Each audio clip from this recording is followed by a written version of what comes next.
Talk loudly and carry a big stick. Wang Yi's carving a path through the Pacific on his 8-nation tour, determined to cement China's commercial, security and strategic ties, while also assuring the West it has nothing to fear.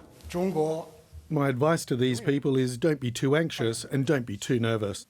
Today he sat down for a virtual meeting with 10 Pacific Island foreign ministers. On the table, a sweeping regional agreement first leaked last week, which would tie China and the Pacific together across trade, development, policing and cybersecurity.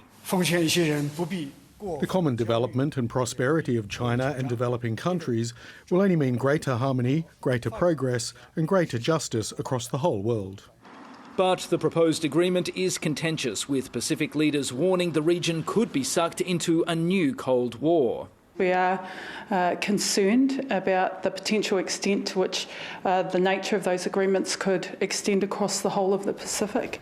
And after today's meeting, Fiji's Prime Minister delicately hinted the agreement has been put aside, at least for now. As always, we put consensus first among our countries throughout any discussion on new regional agreements. China's ambassador confirming after his foreign minister left the room that it had been shelved, while Beijing tries to convince the doubters. Of course, there are some concerns on some specific issues.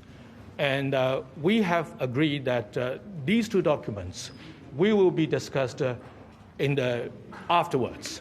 Strategic jousting is unavoidable in the current era, with Western powers trying to compete against an increasingly authoritarian and ambitious China. Pacific Island countries are happy to leverage that when they can, but they're also urging the bigger players not to forget about the most existential threats. We all know plenty of eyes have been on Suva during this visit. I hope we also know that geopolitical point scoring means less than little to anyone whose community is slipping beneath the rising seas. And that will require cooperation, not just competition. Stephen Dziedzic, ABC News, Suva.